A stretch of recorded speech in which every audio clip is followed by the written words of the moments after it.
কতদিন পর অয়ন্তিকা, কতদিন পর। এত কাছে এসেও বুঝলে না আমি কে।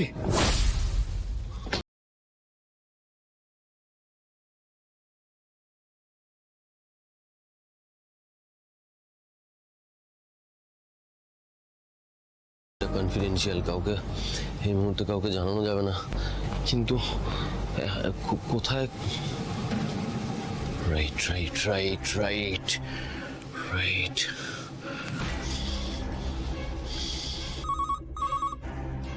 হ্যালো হ্যালো হ্যালো, হ্যাঁ আমি বলছি আপনাদের এখন টেস্ট ল্যাব বন্ধ হয়ে গেছে তাই না? হ্যাঁ, কিন্তু কাল আর্লি মর্নিং টেস্ট হয়ে যাবে। আপনি বলুন ডাক্তার কি কি দিয়েছে টেস্ট, আমি বুক করে রাখছি আপনার নাম। অ্যাকচুয়ালি কেউ কোনো টেস্ট দেয়নি।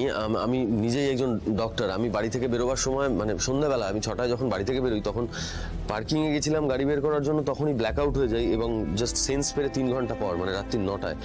এটা তো বেশ সিরিয়াস ব্যাপার। রাইট রাইট, সেটাই বলছি, সিরিয়াস ম্যাটার। আপনি একটু প্লিজ মানে কালকে আর্লি মর্নিং টেস্টগুলোর জন্য একটু লিখে নিন, নোট করে নিন।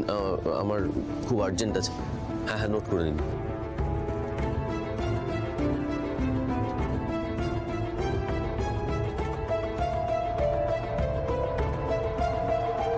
Okay sir. Thank you.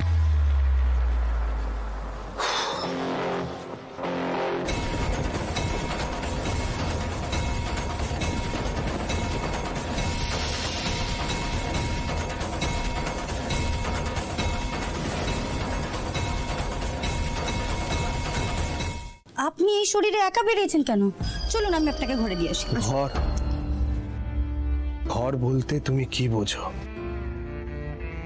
বাবা মা, দাদা বৌদি, কাকু কাকিমা, এদেরকে নিয়ে হই হই করে থাকাটাই কি ঘর? নাকি নিজের মনের মানুষের সঙ্গে 4 দেওয়ালের স্বর্গে থাকাটা ঘর? আপনি এসব কথা কেন বলছেন? আমার উপর তুমি রাগ করো না।